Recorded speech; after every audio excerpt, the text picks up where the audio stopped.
the panic and the spin today. You're supposed to believe this Labor government in Canberra is finally going to get tough on the Islamist radicals our politicians have imported onto our streets. Anthony Albanese is going to take action. Well, you are being lied to. This Prime Minister still doesn't admit or get what's been unleashed by our immigration policies, our multicultural policies, and Labor's savage attacks on Israel. Now, I'll show you some deeply disturbing scenes tonight, including ones you've not yet seen. Now, Albanese today was claimed to be shocked by anti-Israel protesters in Sydney and Melbourne yesterday, some flying the yellow flag of Hezbollah, listed here as a terrorist group. And they were holding pictures of Hassan Nasrallah, the Hezbollah leader killed by Israel in Lebanon last Friday. Now in Sydney, Greens Deputy Leader Marine Faruqi, she addressed the mob and protesters there chanted praise of Nasrallah.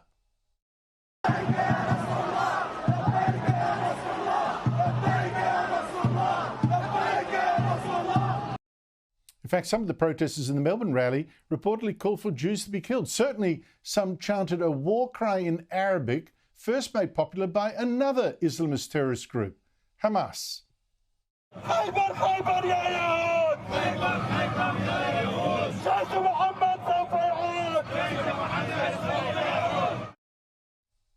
Kaiba Kaiba Ya Yahud is actually a warning to every Jew, or Yahud, that the armies of Muhammad are coming for them.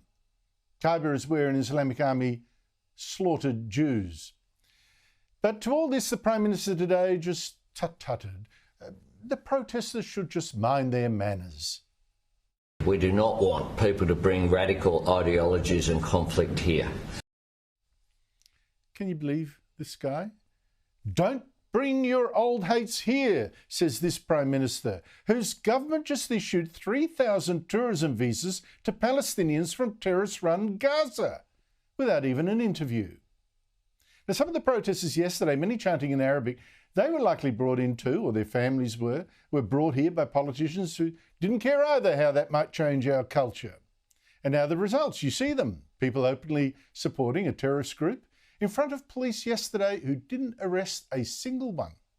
Police in Sydney actually gave the protesters a permit to protest, shutting down the light rail to make way for them.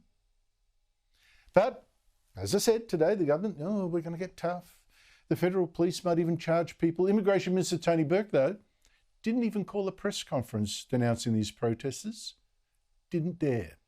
You see, 30% of people in his electorate, the election's just coming, they're Muslim too. So the most Burke did dare do was issue this weak warning: I will consider refusing and cancelling visas for anyone who seeks to incite discord in Australia. He will just consider cancelling visas. Well, the opposition leader today went in a lot harder. I find it completely unacceptable that the government wouldn't be arresting people already or cancelling visas of people who are glorifying Hezbollah and Hamas and others. They have no place in our country. We're the greatest country in the world and we shouldn't be afraid to defend and protect it. And if Tony Burke continues to talk a big game, that's one thing, but he needs to follow through with it. Now, I'll believe Tony Burke will cancel visas when I see it. But even if he does throw out one or two scapegoats, don't be fooled. What about all the many Hezbollah supporters who've already claimed citizenship and cannot be deported?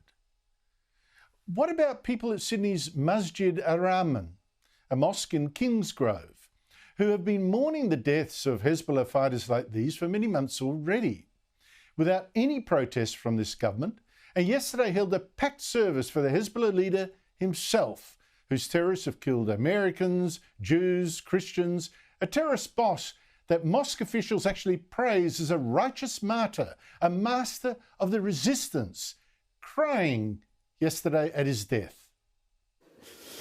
In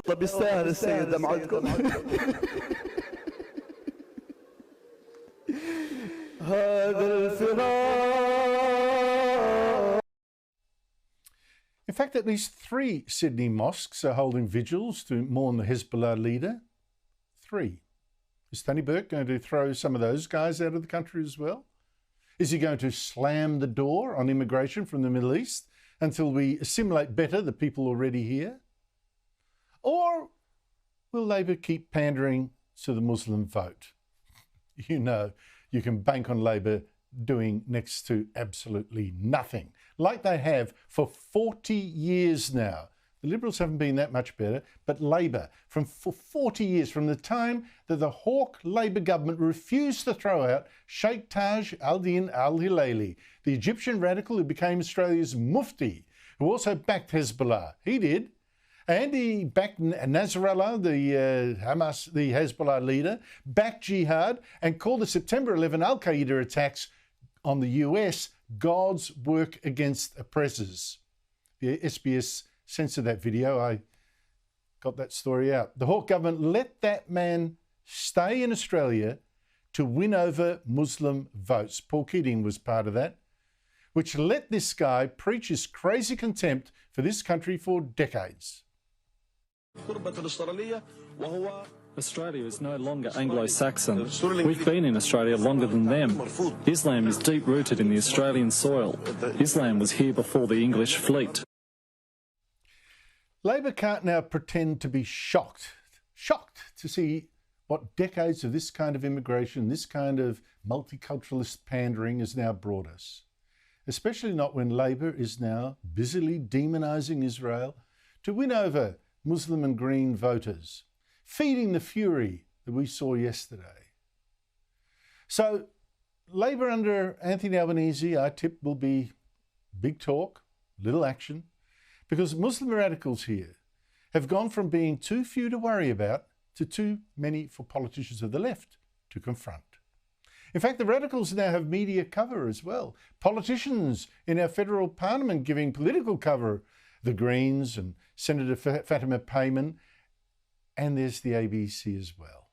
And let me finish with the ABC, because this is a sign of the culture that we're now up against.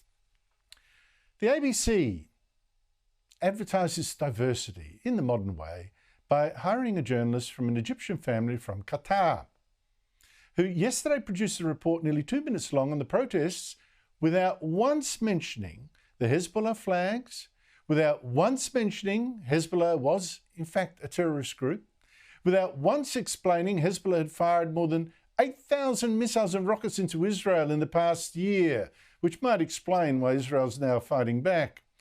Mention none of that.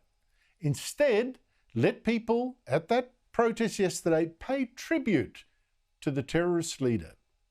After nearly a year of rallies supporting Gaza and now Lebanon, many of these protesters say they are sick and tired of Israel's attacks on Arab lands. And they are again calling on the Australian government to apply more diplomatic pressure and sanction Israel. That is an ABC report. The report is suggesting Israel is just willy-nilly attacking Arab lands without once mentioning it's in fact attacking the terrorists who've been attacking it.